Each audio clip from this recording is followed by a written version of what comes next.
Bismillahirrahmanirrahim. Assalamualaikum warahmatullahi wabarakatuh. Saya Puspitasari dengan NPM 2304010002. Baik, di sini saya akan mempresentasikan tentang konsep evaluasi hasil belajar. Pengertian evaluasi dalam pembelajaran. Evaluasi pembelajaran pada dasarnya bukan hanya menilai hasil belajar saja, akan tetapi juga proses-proses yang dilakukan pendidik dan peserta didik dalam keseluruhan proses pembelajaran. Menurut Arif 2013 halaman 5 mengemukakan bahwa pada hakikatnya evaluasi adalah suatu proses yang sistematis dan berkelanjutan untuk menentukan kualitas, nilai dan arti daripada sesuatu berdasarkan pertimbangan dan kriteria tertentu dalam rangka mengambil suatu keputusan. Dari Arifin tadi menjelaskan beberapa hal tentang evaluasi. Pertama, evaluasi adalah suatu proses, bukan suatu hasil produk. Hasil yang diperoleh dari kegiatan evaluasi adalah gambaran kualitas daripada sesuatu, baik yang mencangkut tentang nilai atau arti. Sedangkan kegiatan untuk sampai kepada pemberian nilai dan arti itu adalah evaluasi. Gambaran kualitas yang dimaksud merupakan konsekuensi logis dari proses evaluasi yang dilakukan. Proses tersebut tentu dilakukan secara sistematis dan berkelanjutan, dalam arti terencana sesuai dengan prosedur dan aturan dan terus-menerus. Yang kedua, dalam proses evaluasi harus ada pemberian pertimbangan, judgement. Pemberian pertimbangan ini pada dasarnya merupakan konsep dasar evaluasi. Melalui pertimbangan inilah ditentukan nilai dan arti, worth and merit, dari sesuatu yang sedang dievaluasi. Tanpa pemberian pertimbangan, suatu kegiatan bukanlah termasuk kategori kegiatan evaluasi. Yang ketiga, tujuan evaluasi adalah untuk menentukan kualitas daripada sesuatu, terutama yang berkenaan dengan nilai dan arti.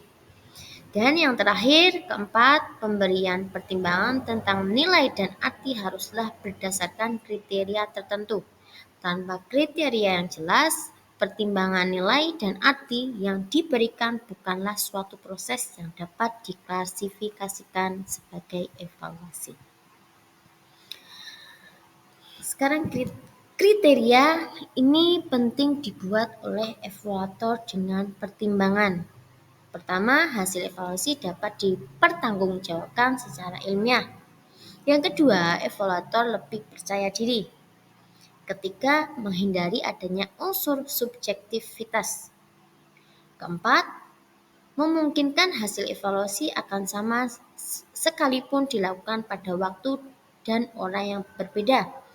Dan yang terakhir, kelima, memberikan kemudahan bagi evaluator dalam melakukan penafsiran hasil evaluasi.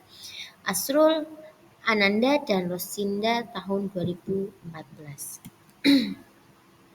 Dalam hal ini, evaluasi pembelajaran adalah suatu proses atau kegiatan untuk menentukan nilai, kriteria atau judgement atau tindakan dalam pembelajaran.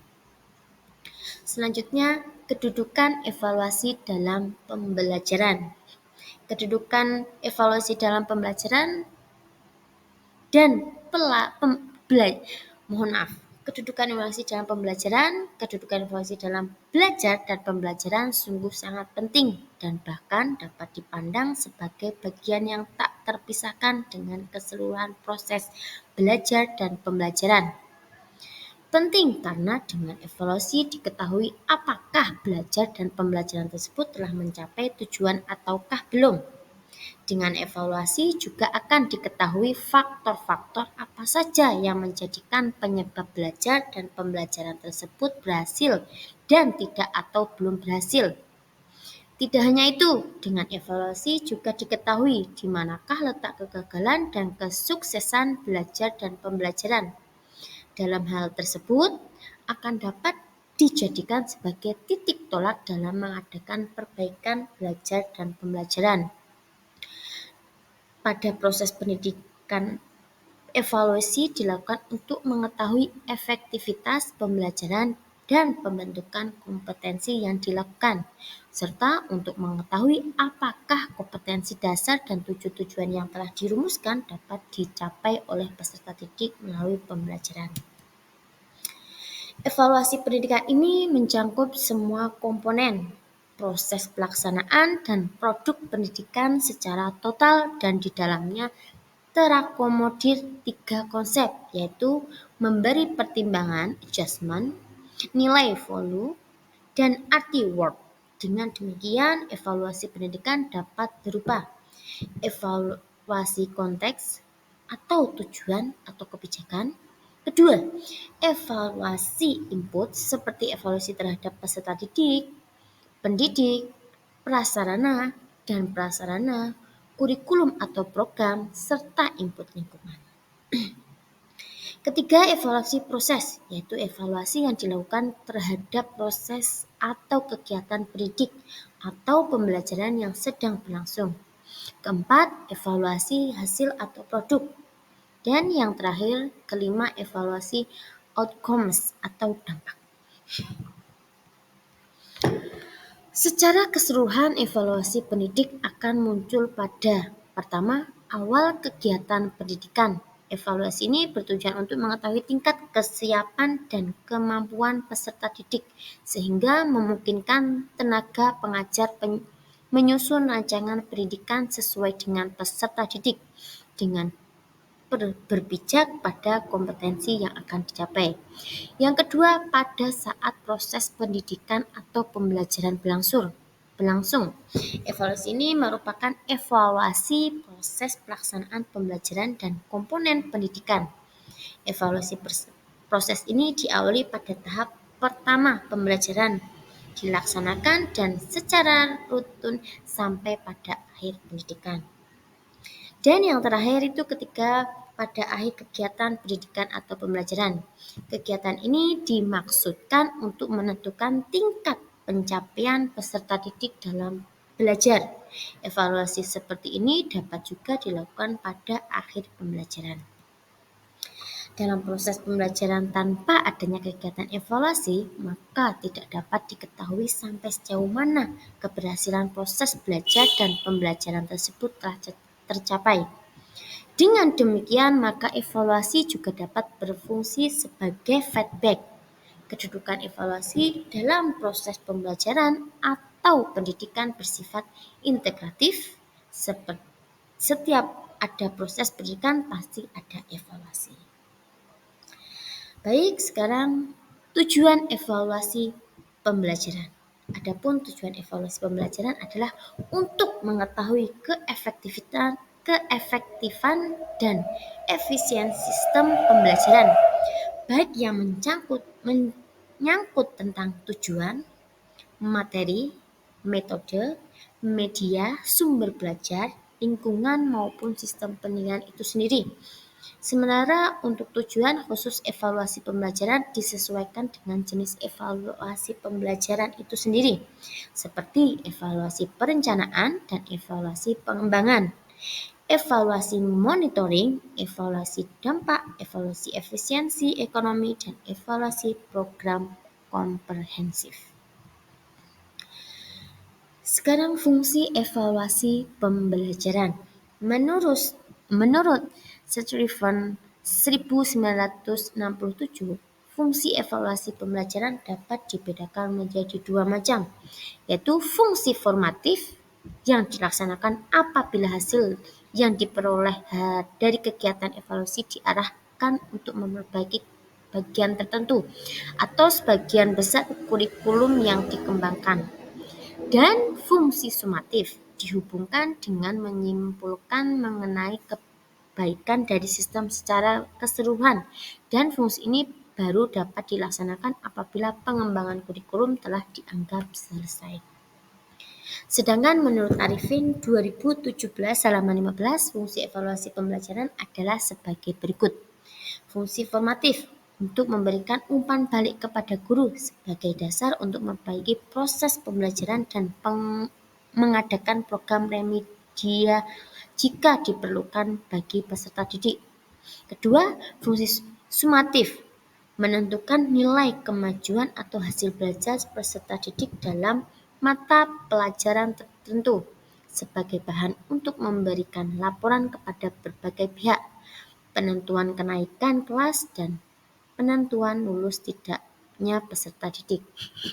Ketiga, fungsi diagnostik untuk memahami latar belakang meliputi latar psikologis, fisik, dan lingkungan peserta didik yang mengalami kesulitan belajar, yang hasilnya dapat digunakan sebagai dasar dalam memecahkan kesulitan-kesulitan tersebut. Dan yang terakhir keempat, fungsi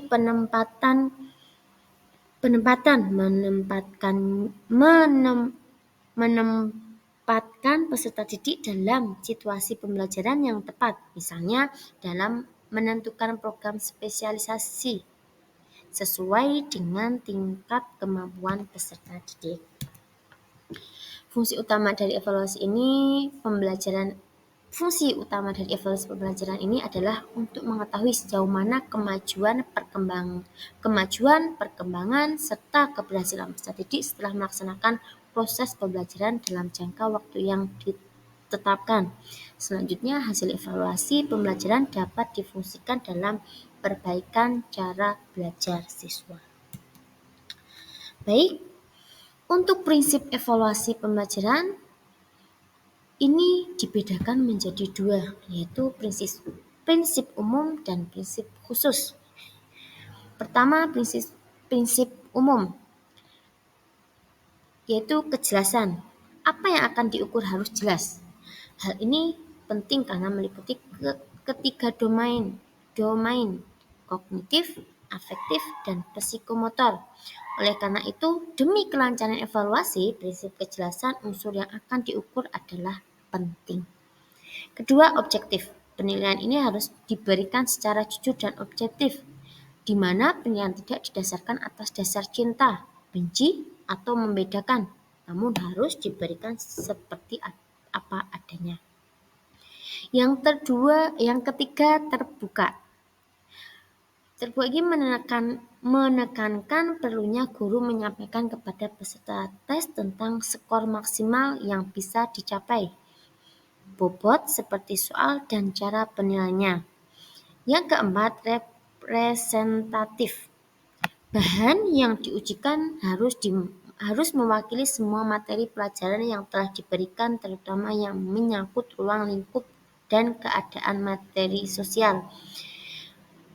Kelima, keseksamaan. Dalam melaksanakan evaluasi haruslah diperhatikan berbagai aspek berkenaan dengan kegiatan evaluasi itu, seperti memilih alat evaluasi, cara mengelola, dan cara menafsirkan hasilnya.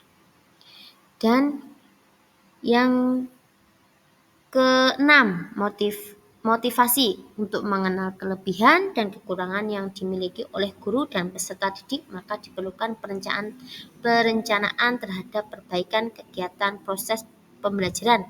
Evaluasi semacam ini hal yang akan lebih memotivasi peserta didik dan guru dalam proses pembelajaran. Selanjutnya, validitas. Hasil evaluasi harus menjamin tercapainya standar kompetensi dasar maupun indikator dalam silabus pembelajaran berbasis kompetensi.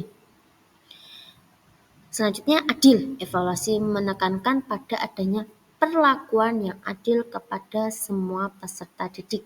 Artinya, semua peserta didik harus mendapatkan kesempatan yang sama untuk dinilai. Selanjutnya, berkesinambungan. Evaluasi harus dilakukan secara berencana, bertahap, dan terus-menerus untuk mendapatkan gambaran tentang perkembangan belajar peserta didik. Hal ini dilakukan untuk melihat kesinambungan antara materi pokok yang satu dengan materi pokok yang lain. Dan yang terakhir, menyeluruh evaluasi dilakukan dengan berbagai teknik dan prosedur untuk menjamin tersedianya informasi yang utuh dan lengkap tentang kinerja peserta didik, baik mencakup aspek kognitif, afektif maupun psikomotor. Dan untuk prinsip dan yang kedua itu ada prinsip khusus. Mohon maaf itu nomor 2, Bapak. Prinsip khusus. Yang pertama itu evaluasi lebih menekankan pada kepentingan peserta didik daripada kepentingan guru. Kedua, hasil evaluasi sebagai petunjuk gejala atau kecenderungan dan bukannya suatu yang final. Ketiga, makin banyak indikator yang digunakan dalam penilaian akan mendekati keadaan yang sebenarnya. Keempat, evaluasi efektif yang baik adalah evaluasi yang direncanakan terlebih dahulu melalui pengukuran atau penilaian indikator-indikator afektif peserta didik. Kelima, target nilai, keadaan serta latar belakang sosial budaya peserta didik dapat membantu dalam menentukan jenis dan bentuk evaluasi yang akan digunakan. Keenam, suasana yang menyenangkan dan tidak menimbulkan rasa tertekan atau takut akan lebih mantap dan hasilnya lebih bisa dipercaya. Ketujuh, memahami pesan pertanyaan dalam evaluasi sebagai pendidik afektif. Dan yang terakhir, bahwa metode FCT dan permainan dapat digunakan menjadi alat evaluasi dengan penyusunan isi dan kejelasan pelaksanaan. Dan selanjutnya di sini ada pendekatan dan jenis evaluasi hasil pembelajaran. Pendekatan evaluasi hasil belajar. Pembelajaran evaluasi hasil belajar. Pendekatan evaluasi hasil belajar ini dibedakan menjadi 2. Pertama, pengolahan nilai dengan menggunakan pendekatan nilaian acuan patokan PAP. Pengolahan nilai hasil evaluasi hasil belajar dengan menggunakan pendekatan ini berarti nilai yang akan diberikan kepada siswa didasarkan pada standar mutlak atau kriteria yang telah ditetapkan. Pemberian nilai dilaksanakan dengan jalan membandingkan antara skor mentah hasil evaluasi yang dimiliki oleh siswa dengan skor maksimum ideal yang mungkin dapat dicapai oleh siswa bila seluruh soal ujian dapat dijawab dengan betul. Yang kedua, pengolahan nilai dengan menggunakan pendekatan nilai acuan norma (PAN). Pengolahan ini hasil evaluasi hasil belajar dengan menggunakan pendekatan nilai acuan norma atau dikenal pula dengan penilaian acuan kelompok adalah didasarkan pada standar relatif. Dikatakan demikian karena dalam penentuan nilai hasil evaluasi skor mentah, hasil evaluasi yang dicapai siswa diperbandingkan dengan skor mentah hasil evaluasi yang dicapai oleh siswa yang lain. Sehingga kualitas yang dimiliki oleh seorang siswa akan sangat ditentukan oleh kualitas kelompoknya. Sekarang jenis hasil evaluasi belajar. Di sini evaluasi hasil belajar dapat dibedakan beberapa jenis tergantung pada tujuan dan metode evaluasinya. Berikut jenis evaluasi hasil belajar. Pertama, evaluasi diagnostik. Evaluasi ini dilakukan sebelum pembelajaran yang bertujuan mengidentifikasikan kekuatan dan kelemahan siswa atau mengetahui kesulitan belajar yang dihadapi siswa, termasuk kesalahan pemahaman konsep. Evaluasi ini juga memberikan informasi kepada guru untuk merancang pembelajaran yang sesuai dengan kebutuhan siswa. Yang kedua, evaluasi formatif. Evaluasi ini bertujuan memperoleh informasi atau masukan mengenai tingkat keberhasilan pelaksanaan pembelajaran. Informasi ini berguna bagi guru untuk memperbaiki strategi pengajar dan dapat dilakukan dengan kuisis dan sebagainya. Dan yang terakhir, evaluasi sumatif. Evaluasi ini diberikan pada akhir suatu pelajaran atau akhir semester. Hasilnya menentukan keberhasilan siswa. Tingkat keberhasilan ini dinyatakan dengan skor atau nilai, pemberian sertifikat, dan sejenisnya. Baik, terima kasih. Inilah presentasi saya dengan mata kuliah evaluasi pendidikan. Kurang lebihnya mohon maaf. Wassalamualaikum warahmatullahi wabarakatuh.